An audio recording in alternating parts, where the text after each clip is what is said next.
Bonjour tout le monde. Ah, très dommage. Bonjour tout le monde.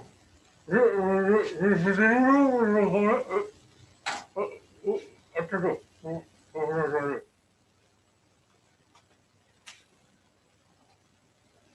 Bonjour tout le monde. Je suis désolé de vous informer presque à la dernière minute, mais il faut que je vous en parle. Je vous parle en ordre d'urgence parce que ça a l'air qu'il y a beaucoup de monde qui vont se présenter au stade olympique aujourd'hui, le 1er mai. Et c'est très dangereux. Pour moi, par pur altruisme, je vais aller désinfecter pour protéger les irresponsables égoïstes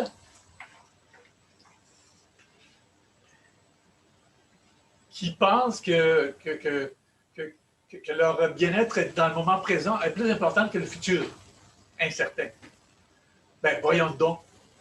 Tout le monde qui va être là risque d'infecter les autres avec le virus de la vérité. Et ça fait vraiment mal. Ça fait sport, ça. Ça peut être même faire tomber la face. Fait qu'imaginez que ce que ça pourrait faire d'avoir tant de proximité, des gens insouciants qui se promènent parfois pas de masque et qui osent même donner des câlins avec des gros sourires comme si leur système immunitaire pouvait les rendre capables de ne pas mourir de la maladie et la transmettre à la pauvre grand-mère qui attend avec hâte qu'on lui donne le vaccin pour voir ses petits-enfants, mais même si finalement il va rester quand même isolé, de toute façon, parce que le vaccin, c'est bon, mais pas assez pour éviter la maladie ni la transmission. Mais ça, ce sont juste des détails. Imaginez-vous quelle sottise.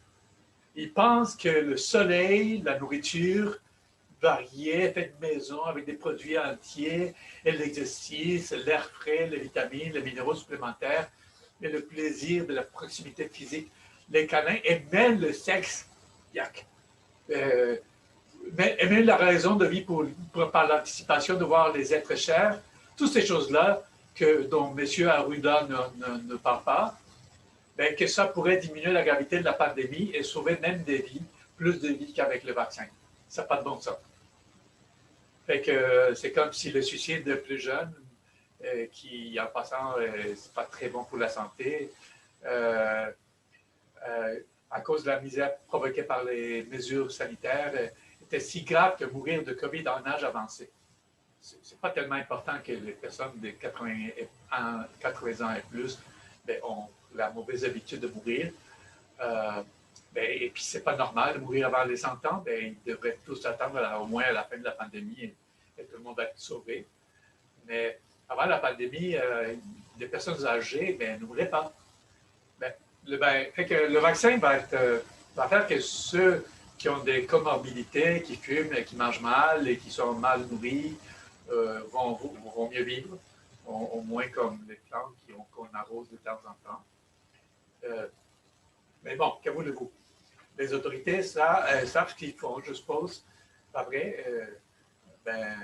Ils ont l'air tellement en forme et rayonnants d'enthousiasme et compassion, nos bienveillants dirigeants. Il faut les obéir à la lettre. Fait que vous ne venez surtout pas au stade olympique plus tard et rencontrer des dizaines de milliers de personnes souriantes et risquer de tomber dans l'illusion que le peuple pourrait reprendre le pouvoir, qui est l'irresponsabilité, gang de racistes violents, même s'ils se comportent respectueux. Ils sont violents dans le fond parce qu'ils veulent nous secouer, nous éveiller violemment de notre sommeil. Moi, je vais être là parce que quelqu'un de raisonnable doit être présent quand même. Puis je vais espionner de façon discrète, très discrète, avec ma petite caméra invisible. Je vais essayer de ne pas trop me faire remarquer. Fait que, heureusement, avec mon super masque, personne ne va savoir qui je suis. Je serais curieux de savoir quand même quel prétexte auraient les gentils policiers tellement captifs pour me donner un ticket. J'ai vu un gars avec un masque à gaz se faire donner une amende l'autre fois, je me demande pourquoi. Fait que si vous allez, vous risquerez aussi de vous faire laver le cerveau.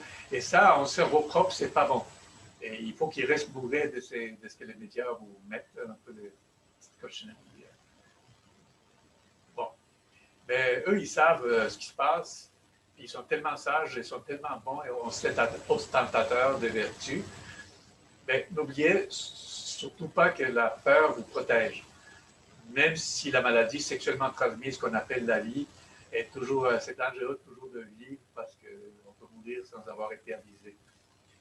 Ben, et comme le chantait Michel Fugain, ils crèveront le cul béni les gentils, ils crèveront le cœur content les méchants. Ben, vous voyez, même les méchants, ils meurent. Fait que mon père au Costa Rica, il disait, portense bien, y verán que aburrido que es. Ben, soyez sages, vous verrez comment c'est plate. Ben, il ne faut surtout pas être méchant. Non, non, non. Alors, je vous laisse et j'espère ne pas vous voir tantôt.